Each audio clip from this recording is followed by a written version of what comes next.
everyone, and welcome to the Berkshire Mall in Wyomissing, Pennsylvania. If you haven't noticed already, we're going to do things a bit different for this episode. That intro may seem silly and goofy, but there's only so much you can do to spice up a mall video and make it more interesting. For today's episode, I'll be narrating the outside tour of the mall, which is something I don't often do. That's because this was filmed back in the early days of me documenting malls when I took a big trip back out east. So unfortunately, I didn't capture enough footage, but we're going to roll with it anyways and make the best of it, because I don't think I'm going to get back out here anytime soon due to a lack of funding. You may have noticed that I'm beginning to put out a lot more retail and mall content lately. This is because I've been compiling all of this footage and documenting stuff for the last 2 years, and yes, it's taken me that long to get up enough stuff in order to be able to put out this much content all at once. I would really love to continue putting out this much retail content on a regular basis, but the bottleneck right now is just funding. If you haven't seen my recent video called The Malls Of, I highly recommend that you go and check that out because it goes into more detail about some of the visions I have for the future of this channel and some of my other channels going forward, and what I would like to do regarding malls and the current status of all the malls. And that's the other thing, I was able to go on this big trip out east because I was able to team up with some other YouTubers and we all just kind of chipped in and we all went and we filmed all of these malls. It wasn't like a solo trip. And I think that's a great idea because it allows us YouTubers to get out there and document more malls, whereas if we were doing it separate, we might not be able to do it. This is a very expensive endeavor. So no matter whether you're a large channel like Ace's Adventures or a smaller one like GRM Adventures, I implore you to reach out to me and, try and see if you can work something out to where we can go on trips together, share in the expenses, and go document more of these malls. For those of you that are part of the Tilt Squad and are supporting me over on Patreon, I have to say a big thank you because you actually get it. You actually understand that without the funding, these videos can't continue. And for those of you that haven't checked out my Patreon, well, you should go over there and check it out because there's all kinds of content that isn't on my main YouTube channel. It's only exclusive to members only. And as always, all the links to all my social networks and websites are in the description box below. So let's get into some of the history of the Berkshire Mall because this is a pretty great one. It's not a very big mall, but it is very aesthetically pleasing if you like some of that old 70s look. And if you're a fan of fountains, I'm sure you're drooling right now because I've never seen a fountain that cool in a mall.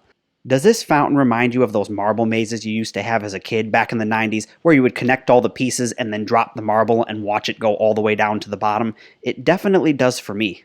Planning for the Berkshire Mall would begin in the late 1960s, and Sears would be the first major tenant to be announced.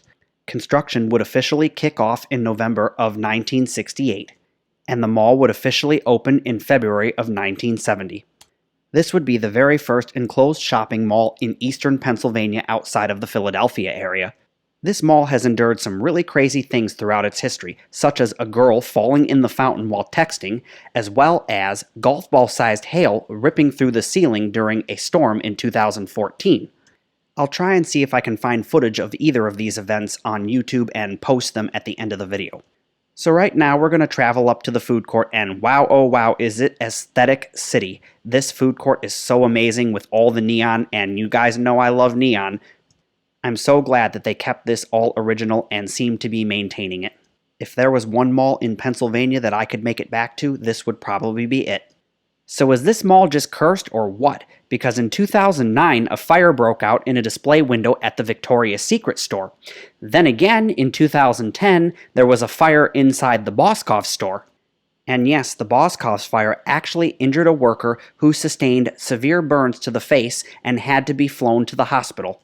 So if there was ever a mall that I wish I lived by, this would be it because some really exciting things seemed to happen here and I would have loved to have been nearby when these were going on so I could capture them for you guys. Now you know it's a great mall when it retains most of its original aesthetics as well as not only has one fountain, but has two fountains. Currently the mall only has one anchor tenant left and that would be the Boscov's. Now, when I visited this mall, I didn't think it was really dead. I mean, it's not doing real well, but it's definitely not dead. So what do you guys think? Do you think this mall is dead, or is it just dying, or is it struggling? Leave a comment down below. If you want to hear the mall and all of its ambient sounds, I'll be posting the raw and real edition over on my Patreon.